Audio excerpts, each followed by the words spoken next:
Hello everyone, I am किशोर कारसेकर। तो इस video में हम बात करने वाले हैं महाराष्ट्र में टोटल डीम यूनिवर्सिटी कितनी है और इन डीम यूनिवर्सिटी एडमिशंस के लिए क्या प्रोसेस होता है, साथ ही किन स्टूडेंट्स को डीम यूनिवर्सिटी में पार्टिसिपेट करना चाहिए और सबसे इंपॉर्टेंट पार्ट यहाँ पे आ जाता है डीम यूनिवर्सिटी के एडवांटेज क्या है, उनकी प्लेसमेंट क्या है। उसके साथ ही बात करते हैं हम डिसएडवांटेज क्या हो सकते हैं इन डीम यूनिवर्सिटी एडमिशन प्रोसेस के लिए। तो ओवरऑल जो भी डीम यूनिवर्सिटी में एडमिशन लेना चाहते हैं या जिन स्टूडेंट्स ने ऑलरेडी यहाँ पे एडमिशन ले लिया है, तो ये सभी एडमिशन कैसे होते हैं, किन स्टूडेंट्स को एडमिशन लेना चाहिए, और साथ ही बात करते हैं ऐसे कुछ स्टूडेंट्स हैं जिनको डीम यूनिवर्सिटी एडमिशन की जो भी फीस है उस फीस के अलावा भी कहीं जगह पे या कोई किसी काउंसलर्स ने या कहीं जगह पे उन स्टूडेंट्स को यहाँ पे मिसगाइड करके कुछ अमाउंट यहाँ पे एक्स्ट्रा ले ली है। तो उन सभी स्टूडेंट्स को मैं यहाँ पे एक इंफॉर्मेशन क्लियर करना चाहता हूँ कि जब भी आप किसी भी डीम यूनिवर्सिटी में एडमिशन कर रहे हैं तब आपको कोई भी कॉलेज की फीस के सिवा कोई भी एक्स्ट्रा चार्ज देने की कुछ भी जरूरत नहीं रहती। ये आपको क्लियर होना चाहिए, क्योंकि कॉलेज पे भी अगर आपने पूछा या कॉलेज जब भी आपका एडमिशन के लिए फॉलोअप लेता है तब वो भी वहां पे क्लियर करते हैं जो हमारी फीस है वही हम आपसे चार्ज कर रहे हैं, फीस के अलावा आपसे कोई एक्स्ट्रा चार्ज यहाँ पे हम नहीं करते। ठीक है, तो मैं फर्स्ट आपको डीम यूनिवर्सिटी होता क्या है ये बताऊंगा और बाद में वन बाय वन हर एक पॉइंट का हम क्लियरिफिकेशन दे देंगे। फर्स्ट, डीम यूनिवर्सिटी यानी कि होता क्या है। डीम यूनिवर्सिटी यानी कि जिसके ऊपर महाराष्ट्र एंड जो भी एफिलेटेड यूनिवर्सिटी है उसका कोई कंट्रोल नहीं रहता, वो खुद में एक यूनिवर्सिटी रहती है। इसके लिए वो खुद यहाँ पे एग्जामिनेशन शेड्यूल, एग्जामिनेशन कंडक्ट करना, एग्जामिनेशन का रिजल्ट लगाना, साथ ही हर डीम यूनिवर्सिटी का अपना खुद का सिलेबस रहता है और इसी के लिए ही उनको कहा जाता है डीम यूनिवर्सिटी, या मराठी में देखा जाए उसको स्वायत्त संस्था। स्वायत्त संस्था यानी कि इसका खुद का डिसीजन वो खुद लेते हैं हर पार्ट का, इसके लिए कोई गवर्नमेंट से अप्रूवल लेने की जरूरत नहीं रहती। ठीक है, तो पार्ट आता है ये डीम यूनिवर्सिटी, तो आपको पता चला। तो इसका एडमिशन प्रोसेस कैसा रहता है, बात करते हैं एडमिशन प्रोसेस की। जिन स्टूडेंट्स को इन कॉलेजेस में, यानी कि मैंने पहले आपको कॉलेजेस बता देता हूं, महाराष्ट्र में डीम यूनिवर्सिटी कितनी है और वो कॉलेजेस टोटल कितने आ जाते हैं। ठीक है, तो महाराष्ट्र में totally D Y Patil Akurdi, D Y Patil international campus Akurdi, D Y Patil Pimpri, sorry D Y Patil Ambi, उसके साथ डीवाय पाटिल लोहगांव रहा आपका। लोहगांव का एंट्री मैं यहाँ पे कर देता हूँ, डीवाय पाटिल लोहगांव मिस हो गया था। डीवाय पाटिल लोहगांव यानी कि उस कॉलेज को अजिंक्य डीवाय पाटिल भी कहा जाता है। बाद में MGM Aurangabad, MIT EDT Loni का जो यूनिवर्सिटी आपको मालूम होगा, और बाद में एमआईटी डब्ल्यूपीयू जो कोथरूड में पुणे में, सिम्बोसिस ये भी पुणे में है, संजय गोडावत ये कोल्हापुर में आता है, संदीप यूनिवर्सिटी ये नासिक में आ जाएगा, केजे सोमैया कॉलेज ये मुंबई में आ जाएगा, विश्वकर्मा यूनिवर्सिटी पुणे में आ जाएगा, और बाद में डीवाय पटेल तलसांडे ये कोल्हापुर में आ जाएगा या कोल्हापुर के नियर बाय आ जाएगा, जेएसवीएम यूनिवर्सिटी पुणे में आ जाएगी वाघोली में, पीसीसीओई पुणे में आ जाएगा, लेकिन इसका डिस्टेंस तळेगाव एंड लोनावला का इन बिटवीन आप कंसीडर कर सकते हैं। बाद में एमआईटी सोलापुर, बाद में जीएस रायसोनी, संजीवनी कोपरगांव, बाद में यूनिवर्सल एआई यूनिवर्सिटी, बाद में डीएस पुणे, और लास्ट में हम जो मिस हो गया था डीवाय पटेल लोहगांव वो हमने यहाँ पे ले लिया है। Total number of 24 university Maharashtra में डीम बोल के यहाँ पे एग्जिस्ट है, और ये एग्जिस्ट यूनिवर्सिटी में 19 यूनिवर्सिटी प्रोवाइड करती है बीएन बीटेक डिग्री की यहाँ पे कोर्सेज या प्रोवाइड हो, यहाँ पे प्रोग्राम मिलता है आपको बी बीटेक का। ठीक है, और इसमें देखा जाए तो जो भी रिमेनिंग 5 यूनिवर्सिटी है ओनली फॉर मैनेजमेंट डिजाइनिंग या अदर जो भी कोर्सेज है उसके लिए यहाँ पे एस्टेब्लिश है। ठीक है, तो इन जो डीम यूनिवर्सिटीज है इनका अगर फी स्ट्रक्चर या प्लेसमेंट या इनका सिलेबस अगर देखा जाए ये टोटली डिफरेंट है फॉर स्टेट ऑफ महाराष्ट्र की अदर जो भी यूनिवर्सिटी है, यानी कि ये यूनिवर्सिटी यहाँ पे महाराष्ट्र में जो भी यूनिवर्सिटी है उनसे एफिलेटेड नहीं है, ये खुद ही एक यूनिवर्सिटी है। ठीक है, ये बात आपको क्लियर हो चुकी है। तो एडमिशन प्रोसेस आपको कैसा रहेगा, यहाँ पे एडमिशन के लिए आपको इंडिविजुअली हर कॉलेज की अलग से एक वेबसाइट है, इन वेबसाइट पे आप जाके अप्लाई कर सकते हैं।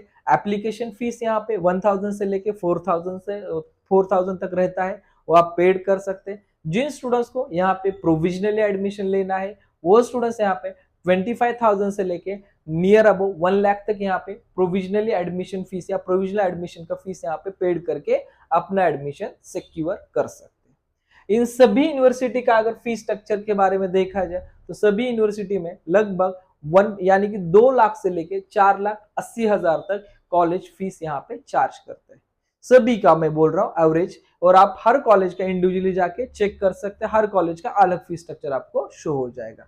इनमें से बहुत सारे ऐसे कॉलेजेस है जिन कॉलेजेस की already computer engineering branch fulfil हो चुकी है, कुछ कॉलेज है उनकी ब्रांच अभी फुल होना बाकी है, उनकी सीट अभी भी वैकेंट है। लेकिन बहुत सारे ऐसे कॉलेजेस है जिनका अभी एडमिशन प्रोसेस में बहुत सारा इनटेक भी रिमेनिंग है। तो हम यहाँ पे बात करते हैं जो भी किस स्टूडेंट्स को यहाँ पे एडमिशन लेना है। ये जो प्रोसेस आप कर रहे हैं इन प्रोसेस में किन स्टूडेंट्स को एडमिशन प्रोसेस में पार्टिसिपेट करना चाहिए और किन स्टूडेंट्स को यहाँ पे एडमिशन में पार्टिसिपेट बिल्कुल नहीं करना चाहिए। ठीक है, तो जो स्टूडेंट्स पार्टिसिपेट करने वाले उनके लिए जिन स्टूडेंट्स का 82 के नीचे परसेंटाइल है, यानी कि 82 के नीचे अगर आपका परसेंटाइल है तो आप अगर 82 के नीचे परसेंटाइल है और जिन स्टूडेंट्स को 95 प्लस परसेंटाइल, ये दोनों का हम यहाँ पे कंपैरिजन करेंगे और बायोफर्गेशन हम यहाँ पे करके आपको दिखाएंगे ताकि आपको भी इजी हो जाए। तो आपको समझ लीजिए 82 के नीचे आपको परसेंटाइल है और आपको यहाँ पे कंप्यूटर, आईटी, एआईडीएस यही ब्रांच आपको लेनी है। और इनमें से जो भी एफिलेटेड जो भी कॉलेजेस रहते हैं, महाराष्ट्र या पुणे यूनिवर्सिटी या मुंबई या शिवाजी यूनिवर्सिटी एफिलेटेड, यहाँ पे आपको इन परसेंटाइल पे तो कॉलेज नहीं मिलेगा। लेकिन आपकी इच्छा है कि अब मुझे कंप्यूटर, एआईडीएस और आईटी ही ब्रांच चाहिए, तो आप यहाँ पे इन यूनिवर्सिटी को यहाँ पे प्रायोरिटी दे सकते हैं। ठीक है, आपको क्लियर हो चुका। 82 के नीचे अगर आपका परसेंटाइल है और आपको सीएस, आईटी और एआईडीएस यही ब्रांचेस लेनी है तो आप इन यूनिवर्सिटी को प्रायोरिटी दे सकते हैं। जिन स्टूडेंट्स को प्रायोरिटी बिल्कुल भी नहीं देना, जिन स्टूडेंट्स को 95 प्लस परसेंटाइल है, इन स्टूडेंट्स को यहाँ पे प्रायोरिटी देने की कुछ भी जरूरत नहीं है। कुछ भी मतलब कुछ भी जरूरत नहीं है। ये स्टूडेंट्स अपने मेरिट पे ही महाराष्ट्र के अच्छे से अच्छे कॉलेज में यहाँ पे प्लेस हो सकते हैं। ठीक है, ये पार्ट क्लियर हो चुका, यानी कि फर्स्ट क्वेश्चन आपका क्लियर होना, which students can take admission, ये तो मैंने क्लियर कर दिया। नेक्स्ट पॉइंट है एडवांटेज ऑफ डीम यूनिवर्सिटी। अब एडवांटेज क्या है, ठीक से सुनिए। अगर आपको डीम यूनिवर्सिटी में एडमिशन लेना है, एक तो आपको जो भी बोर्ड के मार्क है सभी के लिए सेम क्राइटेरिया है, Maharashtra as well as deem university के लिए।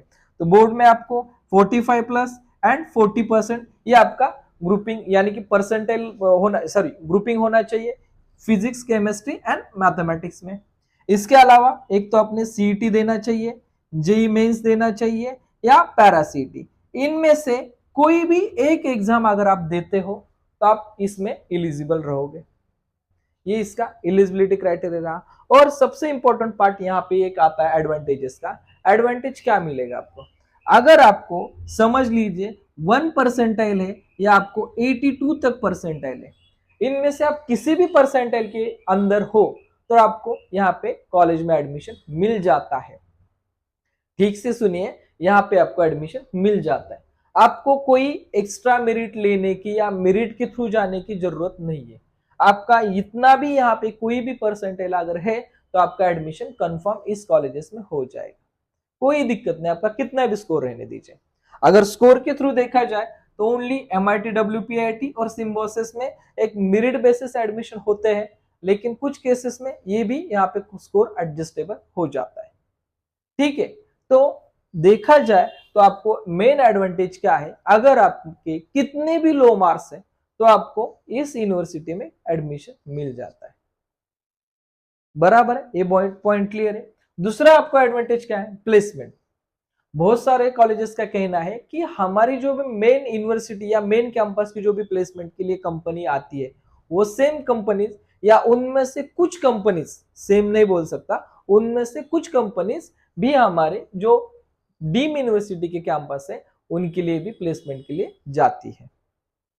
ठीक है, ऐसा उनका कहना है। इस कहने के अकॉर्डिंग मैं बोल सकता हूँ ये आपके लिए बहुत बड़ा एडवांटेज है, क्योंकि लो मार्क्स पे भी आपका अगर इंटरनेशनल या मल्टीनेशनल कंपनी मिलती है प्लेसमेंट के लिए, तो आपके प्लेसमेंट के अकॉर्डिंग यहाँ पे बहुत अच्छा आपको बेनिफिट मिल जाता है। नेक्स्ट है यहाँ पे डिसएडवांटेज।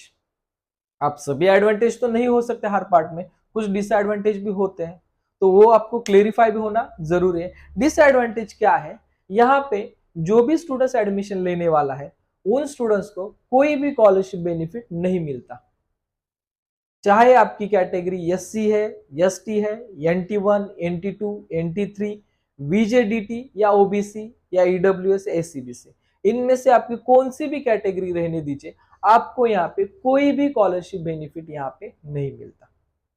प्लस अगर आप यहाँ पे समझ लीजिए इनमें से आपको एडमिशन ही लेना है, तो आपको एक तो लो मार्क्स है तो ही आप यहाँ पे जाइए, और आपकी यहाँ पे पेइंग कैपेसिटी अगर अच्छी है तो ही आपको ये फॉलो करना चाहिए, क्योंकि यहाँ पे जो भी फीस चार्ज होती है ये आपको हर साल फीस पेड करना पड़ता है। यानी कि लगभग हर कॉलेज का अगर देखा जाए CS ब्रांच अगर आप लेते हो तो लगभग यहाँ पे 3 लाख पर ईयर यहाँ पे आपको फीस लगने वाली है। ये सबसे इंपॉर्टेंट पार्ट है। 3 लाख पर ईयर अगर आप पेड करते हो तो आप यहाँ पे एडमिशन लेने के लिए कोई यहाँ पे प्रॉब्लम नहीं है।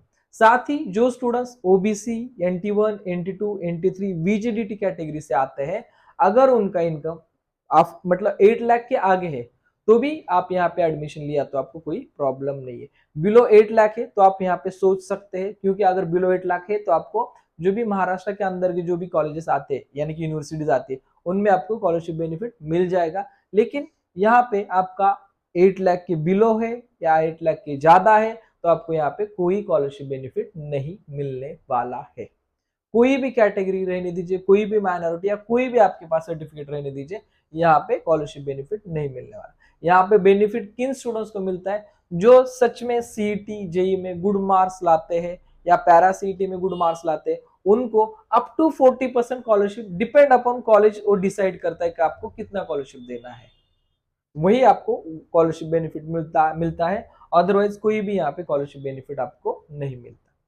तो ओवरऑल देखा जाए, जो स्टूडेंट्स बिलो 82 के हैं, जिन स्टूडेंट्स की पेइंग कैपेसिटी अच्छी है, तो वो स्टूडेंट डीम यूनिवर्सिटी एडमिशन के लिए जा सकते हैं और डीम यूनिवर्सिटी में CS, IT, EIDS ब्रांच ले सकते हैं। जिन स्टूडेंट्स को इतना पेइंग कैपेसिटी नहीं है तो वो वेट कर सकते हैं, और यही ब्रांचेस अगर चाहिए आपको तो आपको एक सम एवरेज कॉलेजेस में आप एडजस्ट करना चाहिए। ठीक है, तो इसके अलावा आपको कोई क्वेश्चन है तो कमेंट्स में पूछ सकते हैं। एज सुन एज पॉसिबल मैं आपको हर क्वेश्चन का आंसर देने की कोशिश करूंगा। ठीक है, थैंक यू फॉर